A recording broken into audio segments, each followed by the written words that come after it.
Welcome to this video assessment. The topic of this assessment is arrays. Okay, so what is an array? Well, an array is a data structure which can store a fixed size collection of elements. Okay, so it is a data structure, not a data type, a data structure. Okay, so it is a way to structure data while you're storing it. Okay, so it is, and it can store a fixed size collection of elements. Okay, so that means once you set its size, you can't change it. But a collection of elements, meaning more than one element, okay, so it can hold a whole bunch of elements. And what type? Well, pretty much any type. Floats, ints, arrays, characters, strings, you name it. Alright, and to show you the power of arrays, first I'm going to show you the first little bit of this program, which is not a good way to do this, but what we've done is declared 10 integer variables. We've set each one equal to the numbers 1 through 10, and then we've printed each one out. Okay, so this was only done 10 times, and it was actually kind of a hassle to write each line of this down 10 times. A much better way to do that would be with arrays. Okay, so show you, we'll uncomment this out. Okay, so what I have here is I have declared an array. So the syntax for arrays goes like this. First you declare the data type of the array. Next you declare your array name, which could be anything you want, except you can't start it with like a number or a special character. Okay, so then the brackets are a symbol for arrays, and inside of the brackets is the size of the array. Okay, so this 10 means that the program is going to set aside enough space and memory for us to hold 10 integers. Okay, so 10 different spaces, each with one integer. Okay, and that's one of the catches with arrays. All of the elements of the array have to be the same data type, and that data type is the same that you declare out here for the array. Okay, so now I'm going to run this. Okay, let me just comment this back out really quick and run it so you can just see that it prints 1 through 10. That's all it does. We did all that work and we only printed, you know, those 10 things. Okay, now I'll return this to uncommented and run it and show you that it does the exact same thing. Okay, so now that we have that done, let's go ahead and comment this out so we don't need that anymore. Okay, so some more things you can do with arrays. You don't actually have to declare the size when you're declaring the array. Okay, so you can do it just like that and have the brackets empty, and then if you initialize it like this, it will fill the 0th, 1th, and 2th spot with these 3 elements. It will spare enough memory for us to do that.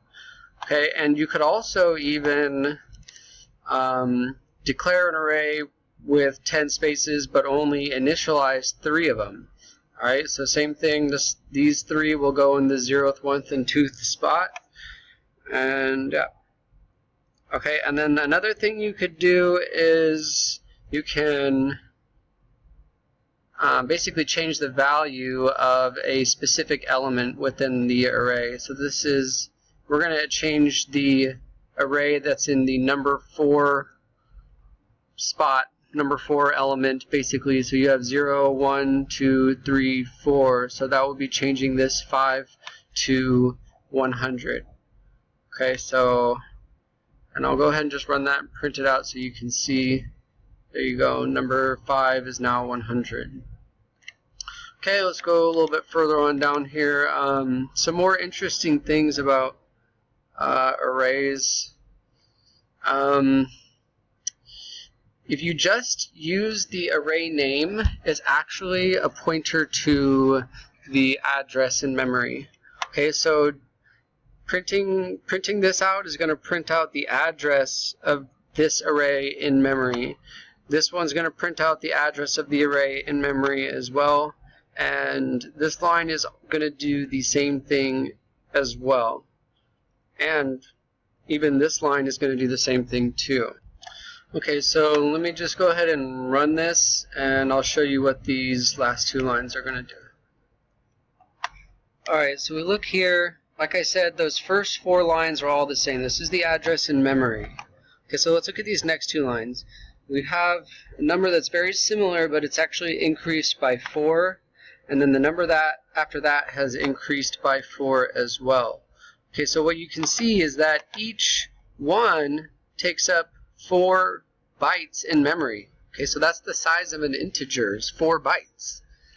Okay, and to further drive the point home that these are actually pointing to the address in memory, I went ahead and set up the pointer to point at the array, and pointers point at the address in memory as well. Okay, so the reason I was showing you the memory and how the number of bytes moves up by 4, because a good way to get the size of your array is to use the size of operator or function on your array. What the size of operator does is get the size of the entire array in bytes.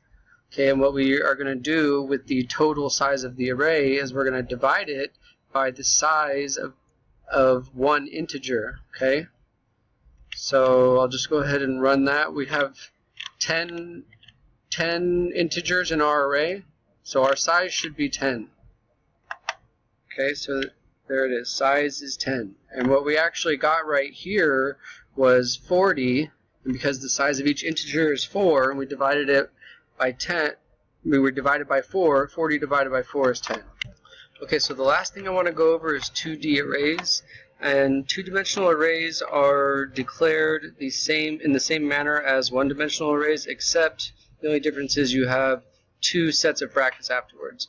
Okay, so this first bracket is the number of rows, and the second bracket is the number of columns. Okay, so if I would run this, what you get is 2 times 3 is equal to 6. Row 1, okay, so we have 2 times 3 is equal to 6. So that's where those indices match up. Okay, so I wanted to go over the flow of program execution in this program here. This was the one that I had wrote for the functions video where it does the bubble sort into ascending order.